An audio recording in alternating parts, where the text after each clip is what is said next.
Hey guys, the Seattle International Film Festival is still happening right now, and if you go to the link above me, you can check out some reviews that I've already dropped. But now, let me tell you this, there have been a tremendous amount of films that have been going on in this festival. Really, this video is more of a recommendation, a roundup, part one, because some are not even out yet, but I believe some will be coming out very soon. But with that being said, here are my recommendations.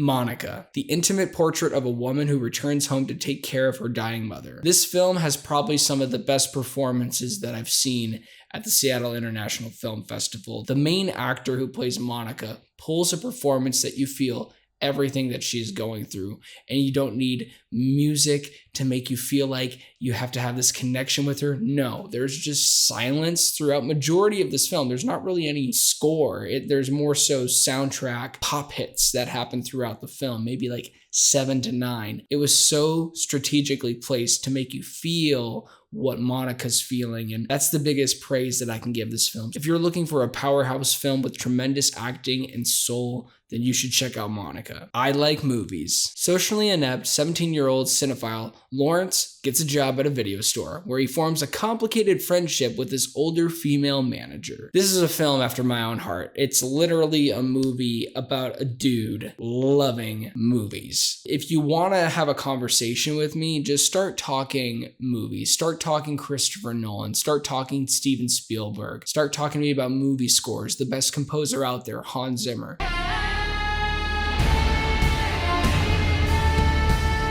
Just the idea of this film just struck a chord in me, and it's not perfect. There are some issues, but if you love movies and you want to watch if you want to watch a movie that is a movie about a kid having to learn to grow up and mature and adapt to certain situations that may not be fun to adapt to, this probably is going to be a great movie for you. Now we're moving into the movies that I really loved. Subtraction. A married couple believe they meet their doppelgangers in Tehran. Excellent performances. Excellent direction from the director. Suspense building all the way throughout the film. This is a great mystery thriller, all about a marriage that is crumbling from within, different aspects, different situations. It's all around mystery film that propels you into this situation, and you have no idea what to expect. And by the time you get to the ending, it is heartbreaking, but it is a conclusion, and it's honestly a satisfying one. So please be on the lookout for Subtraction. My Animal. Heather, an outcast teenage goalie, falls for newcomer Johnny, an alluring but tormented figure skater. As their relationship deepens, Heather's growing desires clash with her darkest secret, forcing her to control the animal within. Fun fact for you guys, I met the director at SIFF actually for this film, and it was a really cool experience to be able to talk with the director and see her passion for this project and see how she brought to life the script to now the film. And it's such an honor to just kind of get the insight of how some of this works, and it brings a whole new level of respect that I haven't had for filmmaking. Like, I know it's hard, but oh my God, guys, making a movie is hard, and it takes a lot of work. And this movie is really a werewolf story, but with a twist. It's not your typical werewolf film. It's very much a character study, character-driven movie. You're not going to have a lot of action going on, but it is so well crafted when it comes to the idea of these characters, specifically the main lead and what she has to go through. And this new character, Johnny, who changes everything for her, makes her see and feel things that she's never felt before. It's a really fun ride once you let the movie kind of just wash over you. It's one of my favorite experiences that I've had in a theater, with a killer score that throws me back to 80s vibe, John Carpenter vibes. Please check out My Animal when it comes out, I believe this fall. Late bloomers. An aimless 28-year-old lands in the hospital after drunkenly breaking her hip. An encounter with a cranky elderly Polish woman who speaks no English leads to a job caring for her. Number 1, Karen Gillan. Gillian? My apologies. Karen. I'm just gonna call you Karen. You're so so funny.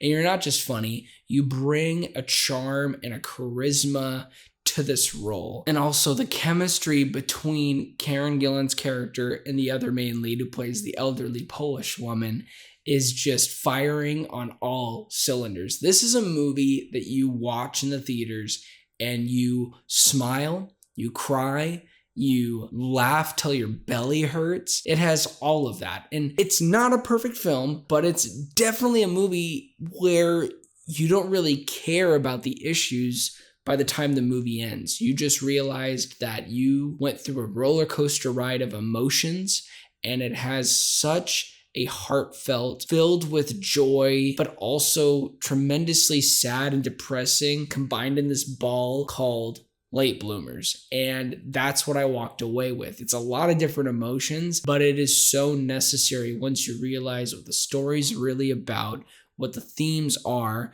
and you just have these just terrific performers that are being led by fantastic direction by Lisa Steen. First time director. Had the pleasure of saying hi to her and the producers, and it was incredible, just giving them a shout out and just rooting for them. And if you guys are watching this, I'm rooting for you.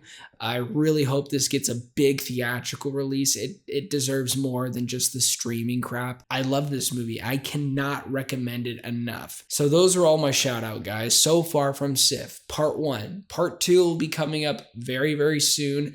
I'm actually really excited for it. I have Theater Camp coming up starring Ben Platt, and probably one of my most anticipated films, Dreaming Wild, starring Casey Affleck and Zooey Deschanel. So with that being said, please don't forget to like and subscribe, and also don't forget to be blessed.